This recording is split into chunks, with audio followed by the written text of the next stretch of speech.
Well, good afternoon, everybody. This is Doug Reeves, broadcasting from Boston to people throughout the United States and indeed around the world. I'm so grateful that you're willing to invest some time thinking about these critical issues.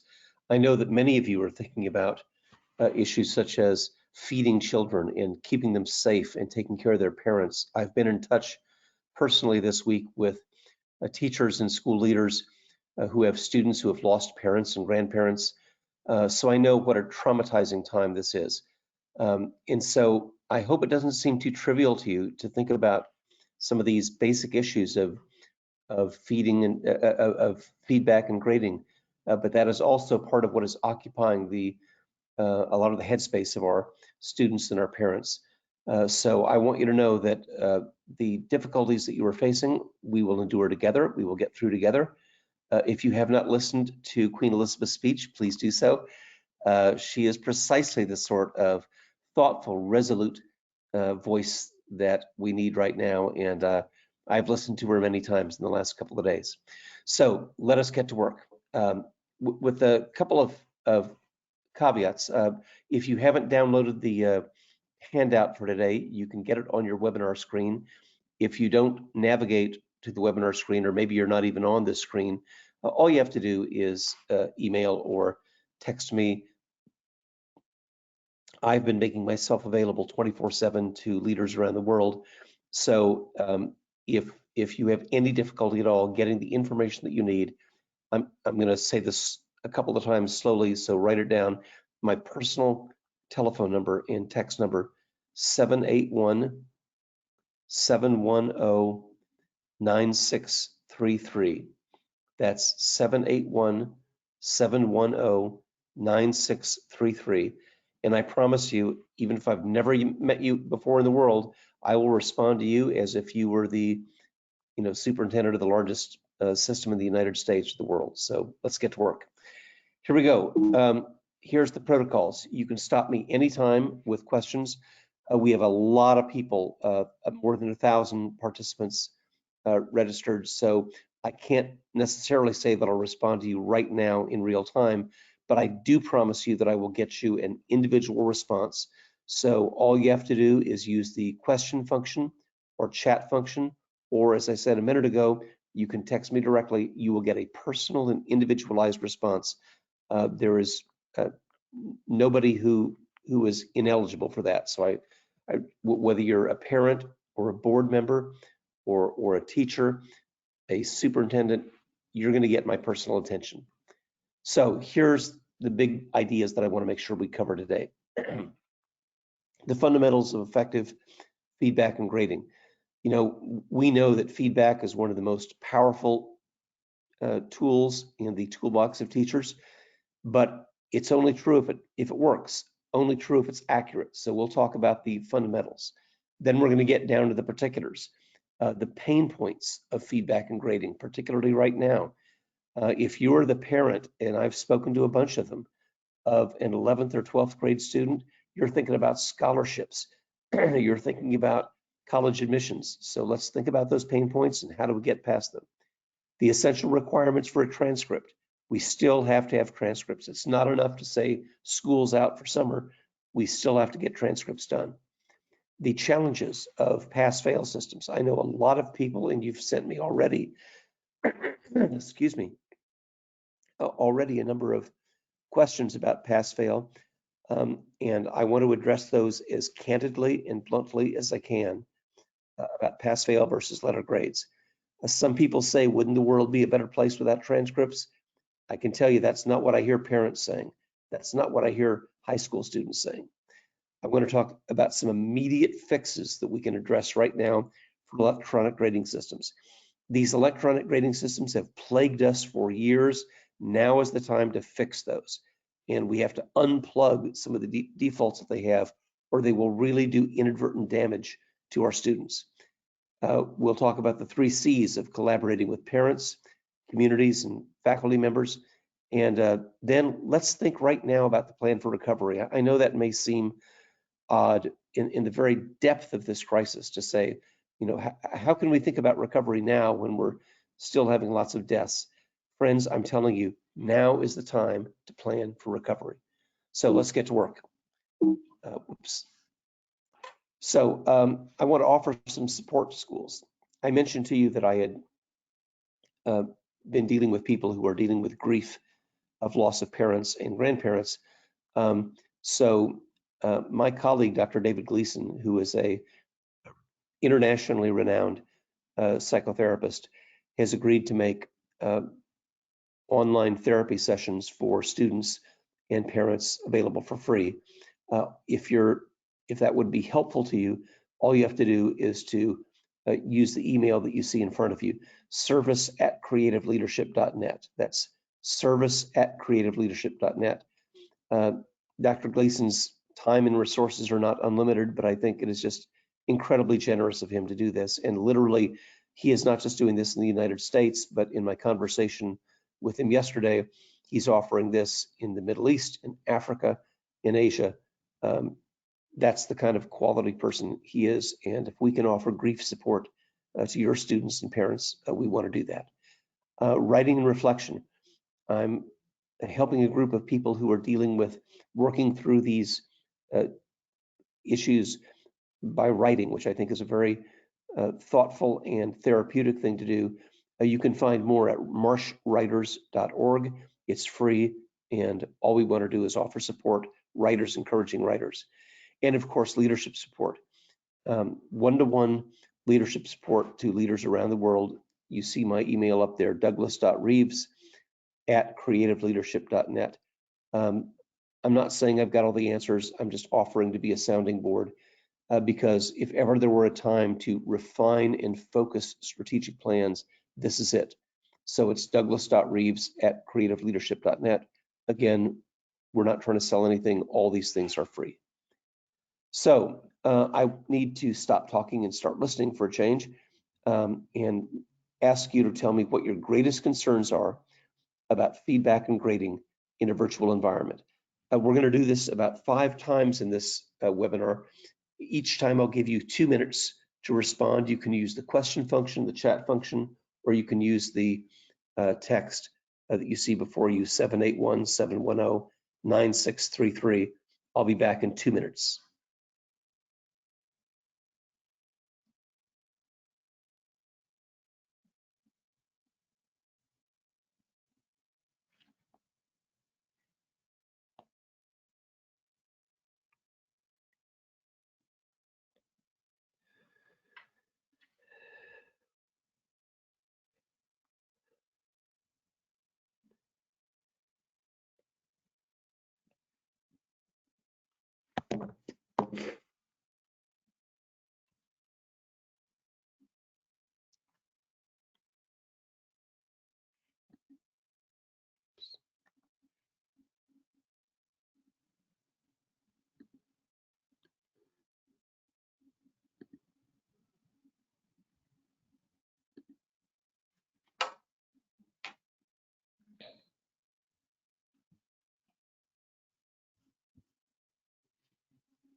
About 20 seconds remaining.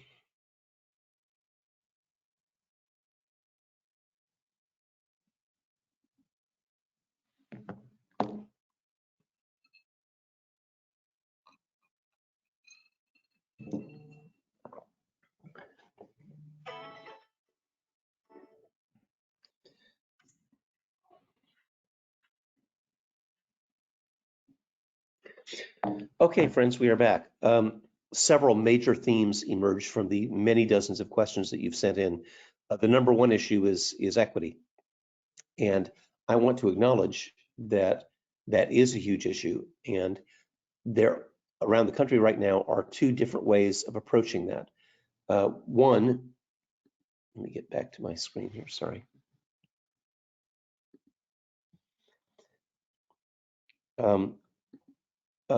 One way is to make sure that we do get equity by having every student with equal access to both technology and internet access. Some examples that I've heard around the country, for example, are literally thousands of laptops, iPads, Chromebooks distributed to every single family in the city. So there is no equity gap.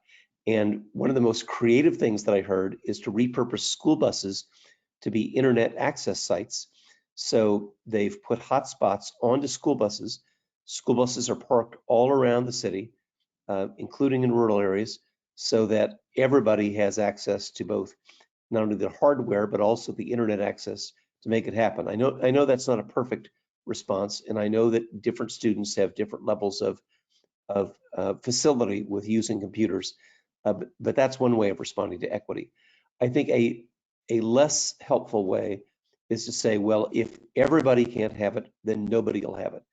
And so a couple of school districts in the country have basically shut down their distance learning because they said, if we can't have everyone involved, then nobody will be. I think that's a really ill-informed idea.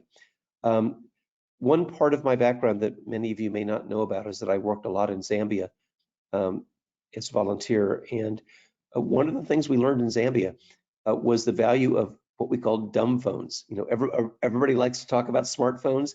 We learned the value of dumb phones. Literally the old-fashioned kind of Maxwell Smart flip phones that could do no more than transmit text and numbers, and yet an astonishing amount of educational work was done with those phones. So even if we didn't have high-speed internet access, even if we didn't have anything more than power plugged into a telephone pole powered by a solar generator, everybody, even in rural Zambia, could at least have access to dumb phone technology. And so my encouragement to you seriously is, do not let the ideal, that is, you know, the latest and best technology, be the enemy of progress. And what we need to have is learning from our friends around the globe about what we can use from technology to get that done. Several of you also asked about quality of testing at a distance, and I want to address that later on, but acknowledge that that is a serious issue. However, I think, again, it is not ideal, but don't have this chasm between ideal and perfect. We can still cross that gap. So there are many, hundreds now of questions. I'm going to have to answer those individually, but for right now, let me move on. Here are the attributes of feedback and grading. FAST. That's the acronym to remember. Fair, accurate, specific, and timely. These are the things that are front of mind for teachers, for students, for parents, for board members, community members. So fairness is all about consistency, and that's really hard to do when students are in a virtual environment, but it's not impossible to do. You know, the fact that something is difficult doesn't make it impossible. I tell my staff all the time, shoot, if this stuff were easy, somebody else would be doing it. So, so let's not let the ideal be the enemy of the good. Make it fair, make it consistent. And the key to fairness and consistency is a really tight scoring rubric that we'll talk about in a minute. It's got to be accurate. We got to make sure we're assessing exactly what we think we're assessing. I'm very worried right now about the toll that inadequate literacy support is taking on other subjects like mathematics, science, social studies. So it's got to be laser-like focus. We're assessing exactly what we think we're assessing in those areas. So I'd rather have fewer items that are targeted on exactly what a student knows and what they don't know than some global item that mixes up literacy in the equation with everything else. It's got to be specific. Whenever we give feedback, think of it like a great music teacher. We got to give feedback so that people know exactly what they need to do. If you were teaching music, and I've seen some amazing examples of music teachers working online virtually, man, are they great about this.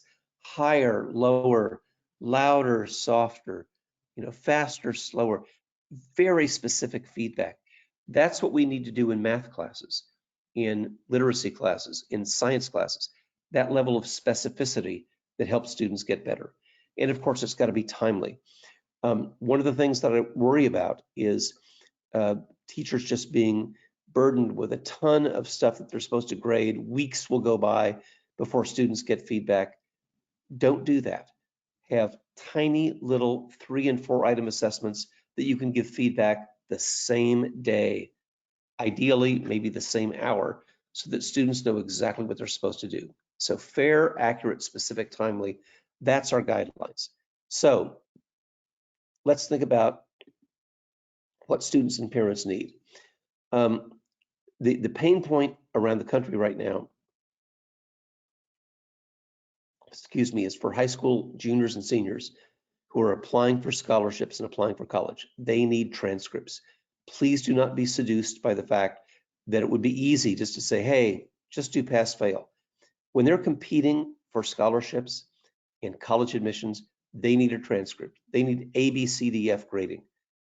They don't need 100 to 0 grading, but they definitely need A, B, C, D, F. If you want to simplify that and say just A, B, or nothing, I'm down with that. But I really want to respectfully push back on the trend that I'm seeing happening around the country to just default to pass-fail. Pass-fail grades do not meet the need that juniors and seniors have for an opportunity to show what they know. They've worked so hard. They have spent 17 years working so hard to show what they know, and a pass-fail grade will not allow them to distinguish themselves. Now, here's what teachers need. I've been listening to a lot of teachers around the country. They have a need to motivate kids who are spending 18 hours a day binge watching 1980s soap operas. Who knows what they're binge watching? I probably don't want to know.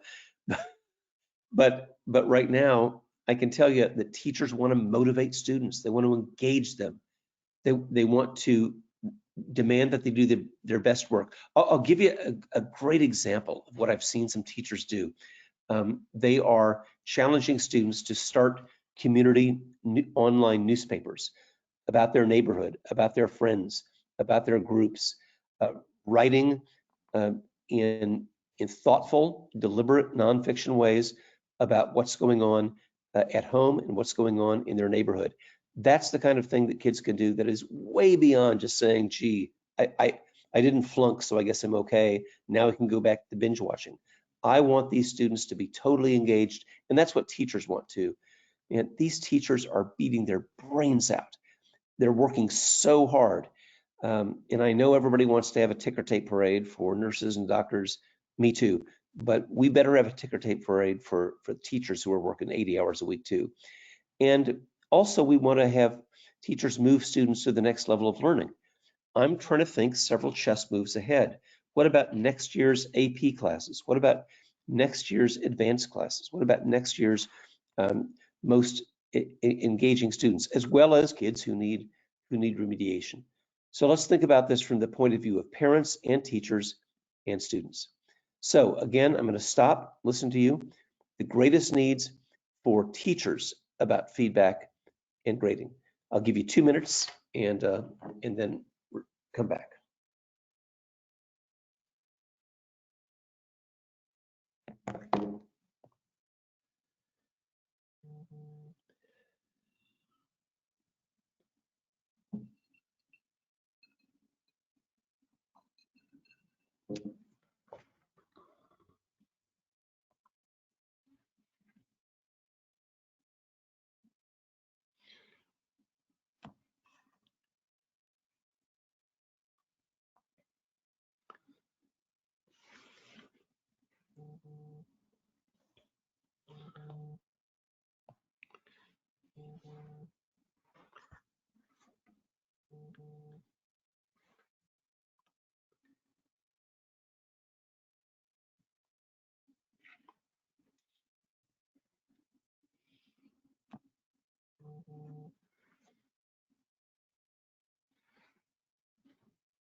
About 30 more seconds, please.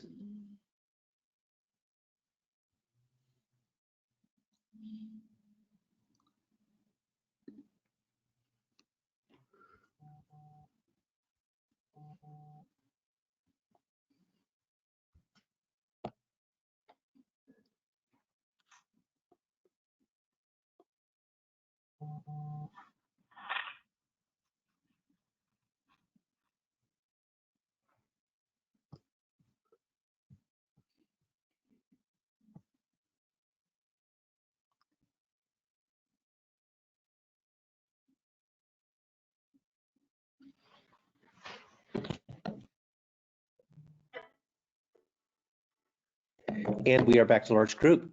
My goodness, what a thoughtful audience you are. Really inspiring and interesting questions. And I'll just address a few of them. One consistent theme as I look across these dozens of questions is cheating. And you're right. I think that's true now, but let's be frank with each other. It's been true in the past too. So this is a really good opportunity to have honest and straightforward conversations about plagiarism, and cheating. Let me just share two quick research points on this. It is true that cheating is a 20-year high. That's the Journal of Education Psychology. But I don't think kids are any more amoral now than they were 20 years ago. I think it's more likely that they're living in homes where church-going parents are downloading music illegally from the internet every day. They have elder siblings who copied their way to the honor roll. So here's what I've learned. I can tell you that I have had students who don't know what plagiarism is. They literally thought copying and pasting is just being efficient. And so it's really important, and maybe now is a good opportunity to have honest voice-to-voice conversations about what cheating is all about. Why it's wrong, why it steals people's words. And I use those exact words with my students. It's stealing, it's taking words. I'm a writer, and it's like me breaking into your locker and taking your stuff. So if you're concerned about cheating, I think the first thing to do is not assume that students understand what cheating is, but rather talk about why cheating is wrong, why it's stealing, and why it's bad. The other more troubling research issue, particularly in a time of stress and anxiety for students, was this research study published by ASCD that said, if you ask kids, is cheating okay? 99% will say, no, it's not okay. And then they had a series of subsequent questions. Well, but what if your friend is really stressed? Well, then it's okay. What if your friend's parents are having trouble? Then it's okay. What if your friend threatens to harm herself? Then it's okay. And by the time they're done, more than half of them say actually cheating is okay, because if they see it as an act of valor, as an act of generosity, then they justify it. So it's really important to have a conversation about what cheating is. And the second part of this is to say, have a conversation about if you're tempted to cheat, here's other ways to get help for you and your friend. You're not the rescue person here. Here's other ways to get your friend help instead of resorting to cheating. So I think that's a conversation worth having. And many of you had questions about teachers who were concerned. What if a kid has sloughed off all semester long, is all of a sudden coming back and getting active? That is so interesting to hear you say that, because that is what I've heard around the country. There are kids who are completely disengaged in a normal classroom environment and now are engaged in an electronic environment. And so I think we need to acknowledge that maybe that's an insight, instead of being upset about that, an insight that ought to tell us something about what we need to do in the future to engage kids. Okay, let's move on. Some essential requirements for transcripts. And by the way, I know many of you asked questions that I didn't get to. I'm going to respond, I promise you, to each and every one of those in person. So don't feel that I'm ignoring you. I think we need to get to letter grades, A, B, C, D, F for transcripts. Forget about the 100 to 0. Forget about class rank. You don't need to do that. But what you can do is to go to the Latin honor system. Here's a big, to be blunt, a political issue with a lot of activist parents. What if my kid was going to be the valedictorian? And now if we don't have end of semester grades in the spring of 2020, she won't get to be valedictorian. Wait a minute. Harvard does highest honors, high honors, and honors. Lots of pretty good schools do that. So I think the middle ground you can reach here is to have the summa cum laude, magna cum laude system of highest honors, high honors, honors, and that will allow you to forget about class rank, but still provide the honors, the academic honors that your students have worked so hard to achieve. What about pass-fail? Many of you asked this question. I think that's the easy out, and I just want to respectfully dissent. I know I'm in a minority on that around the country right now, but I just want to respectfully dissent from that. I think it is okay, pass-fail, for elementary schools, particularly when you have state requirements for passing particular grade levels for promotion, but I don't think it works for secondary schools. I'm especially worried about automated fails. For example, in many districts, you miss more than 10 days, it's an automated fail. That is going to be devastating. You can't let those automated systems undermine you. And you're way better off. I know this risks inconsistency, but you're way better off to give teachers discretion to award letter grades based on the latest and best evidence, even if that latest and best evidence is literally just the last 2 assignments. Forget about it. It's not about the whole semester. It's about the breakthrough. It's about where they're working right now. Now, let's think about some immediate fixes. It's really important that you get your technology people in line here and disable automated calculations. The most devastating automated calculations are the average and the 100-point scale. And whether it's your vendor or your technology people inside, we have to disable those. Because if you let those happen, you're going to have a 50, 60, 70% failure rate in some of your classes, and that's not okay. Teachers have to, therefore, individually enter final grades based on the latest and best evidence available. And leaders, this is really important for you. Don't send out grades without them being filtered through you. I think at the very least, I know some of you are leading high schools of 1,000, 2,000, 3,000 students, but don't let a D or an F go out without you seeing it first. So you can check, was this really a judgment that was professional, or was this just an automated default to the computerized system? So I'm going to move ahead here to the 3 C's of community collaboration. The 3 C's are communicate, communicate, communicate.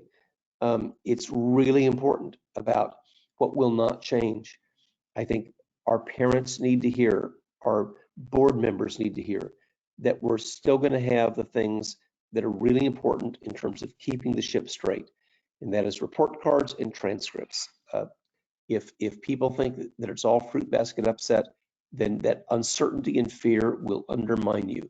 So I have told my staff nobody ever got fired for too much communication. I want to move ahead to plan for recovery.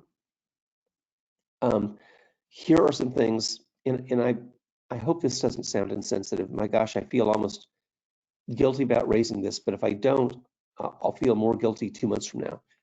Right now is the time when we need to think about planning for recovery. This crisis will be over, and we need to plan right now in the depth of it for what we can do to turn this ship around. And so here's some ideas that I'd like you to consider. Number 1, focus. One of the best ideas I can offer to you is take an initiative inventory. Every school system that I work with around the world has too many initiatives. So now's the time to get focused. Literally write them all down, and don't settle for what you think they are. Every time I ask teachers what the initiative inventory is, it's always a lot longer than what central office people say. So get a complete initiative inventory and write them down. and then narrow it down to 6. And I mean 6. If you want to do 7, I won't argue with you, but literally no more than that. The evidence is clear. Focused school systems do better. And now is particularly the time for focus. Power standards. I love and respect all of our state officials who may be listening, but can I just tell you one thing? You got too darn many standards. And power standards say, ditch this fantasy that everything is equally important and focus on the essentials. There's a real clear formula for power standards. What has leverage, that is one standard influences another. What has endurance, that is what lasts grade after grade, and what's most necessary for the next grade. And what I see right now is, particularly in the springtime, even without this crisis, is everybody trying to do everything by the end of May. Forget about it. Now's the time to focus on power standards and really reframe what's most important to us. Extend the calendar. I think, friends, we are in for several years of an 11-month calendar. We're not going to make up for a 2-month loss, and it may be more than 2 months, with just a little extra work, a little extra time in summer school. I think we need to think about a brand new school calendar that'll be radically different than what we've been used to in the past. And my respectful suggestion is consider 11 months and dramatically improve accountability systems. ESSA, the Every Student Succeeds Act, which was a bipartisan effort. Senator Mike Enzi, who's as red state Republicans as they get, stood behind President Obama to get this thing passed. And both had to make compromises. But one of the things that they both agreed on was that No Child Left Behind was not working, and that we needed to repeal that and move on to new and vibrant accountability indicators. And the tragedy is that while both of those statespersons took risks to stand next to each other, what did we wind up with in most states? No Child Left Behind 2.0. We can do better than that. Now is the time to have a better accountability system that will include not just test scores, but cause variables, the variables in teaching and leadership, community engagement, board leadership, and so on, that will be most important for us. So the last book that Rick Dufour ever wrote, he co-wrote with me, called Responding to the ESSA. Now's the time to take that seriously. We can absolutely do better to have a better accountability system.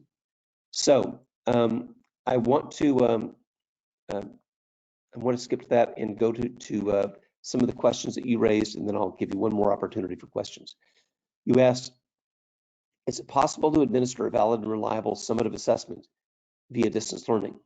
No matter what the format, it feels like every assessment is a group project. This question came in from a board member, and I thought it was so thoughtful and insightful. And here's the insight that I could offer for you. I used to be a pilot, and I had to take my preliminary pilot's license test by distance learning. The environment was supervised. I had to, it's not as good as actually getting in an airplane and having an equal number of takeoffs and landings, but nevertheless, by distance learning, they could say, could I navigate? Could I communicate? Could I understand avionics? And I want to suggest that places like the FAA maybe give us a real opportunity to understand what does valid and reliable distance learning assessment look like, because it's hard to find a higher stakes test than getting to fly an airplane. Because if you don't get that right, you don't get to come down as often as you took off. So I do think it is possible. And so and it's absolutely not a group project. There's a place for collaborative work, but I also want to really respect the premise of the question that some of the stuff has to be done alone. I'd like to hear your opinion on the possibility of moving to a pass-fail system for K-12 schools. I think for K-5, it's fine. I think for 6-12, it's a bad idea. And I don't have any illusions about how students are motivated by grades alone, but I do know that we have students and parents for whom grades are important and for whom excelling is important. I guess I would offer this as kind of acknowledging that I'm in a minority, is that if you still want to do pass fail, give those students some other way to distinguish themselves. Maybe a certificate of distinction. Maybe, as I suggested earlier, the Latin honor system of highest honors, high honors, honors. Let them have some way of distinguishing themselves so we don't send inadvertently the message that hard work doesn't matter. What do we do when parents demand a valedictorian award? Hey, I totally understand that. I just think there's a reasoned middle ground, because the valedictorian problem is that people get stuck into these statistical quandaries of 3.99995 is different from 3.99994. A better way to do that is highest honors, high honors, and honors. That meets the needs of parents and students who want recognition of academic distinction, but it does not, sink into statistical quandaries, and also gives colleges what they need in terms of acknowledging academic distinction. Our state requires retention of third graders who do not meet grade level standards, but we can't assess them accurately. I want to respectfully push back on this. I think we can assess them. It may take more than one assessment, but I would not. I think the evidence is overwhelming that retention doesn't work. I know your state may require it, but retention is counterproductive, high predictor of high school dropout rate. But I also want to respect the fact that we have a lot of third graders who are not reading on grade level. I think the answer to that is not some super intensive testing regime, but the answer to that is a super intensive reading regimen that lets them get better reading. I'll tell you who the world-class expert on this is, Daniel Willingham. If you're worried about third grade reading, go to Daniel Willingham. He's a professor at the University of Virginia, and look at his blog. He will help you dissect what's true and false about the science of reading and about how we can get those third graders who are stuck, get them unstuck. The other thing that I would add respectfully is I know states focus on reading, but they are misapplying the research when that's all they focus on. It is equally important for students to focus on writing. And if you want a way to improve reading comprehension, don't put writing at the very end of the train. Have students worry about writing right now, writing in response to text, and have them reading all the time. And by the way, reading aloud. Don't let them plug into a computer and get read to. Read aloud, read clearly, read again, read intensively, and then write about what they read. So one more chance. I'm going to give you 2 more minutes for a discussion and follow-up, and then I'll adjourn us. So please take 2 minutes.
About 30 more seconds, please.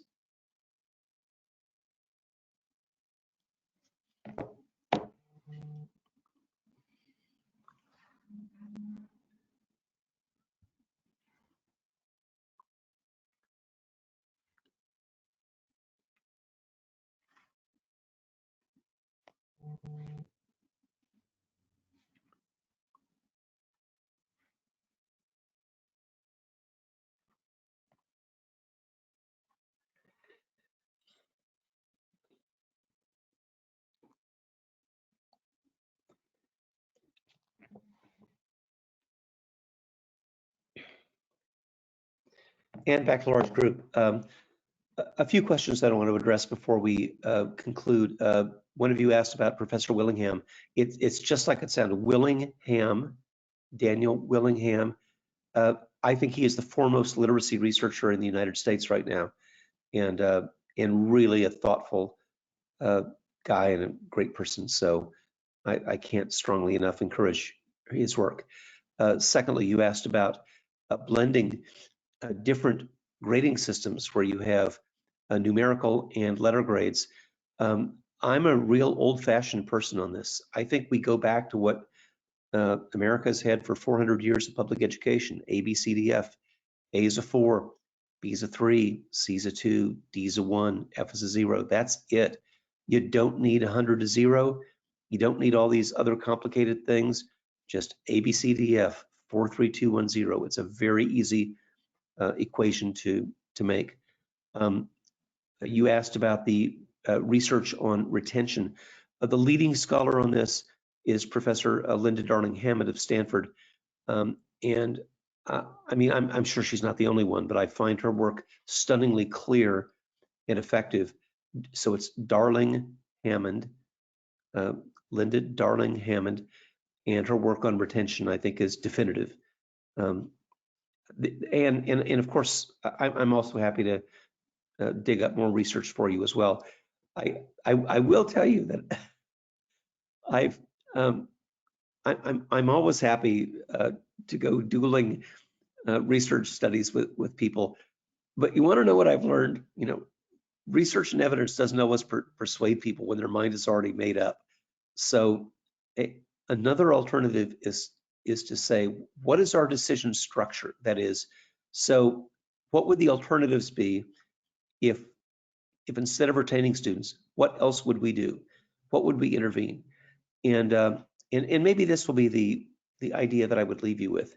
You know, I've worked all around the world, including in developing countries, in some pretty tough ones, and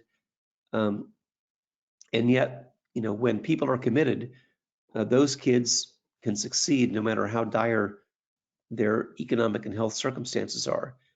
And I've also been lucky enough to, you know, be in New England, where I see some of the very best and most advantaged schools in the country. And here's what I would just say is that if a kid in a advantaged school is having difficulty, nobody says, oh gosh, we got to retain him, we got to hold him back, you know, sink or swim kid. They say, my goodness, you know, here this kid is in this wealthy and privileged environment. We'll move heaven and earth. We'll do everything we can to make this child succeed. So friends, my question to you is, what would we do if all of our kids were in that kind of privileged environments? We wouldn't say sink or swim. We wouldn't say mandatory retention.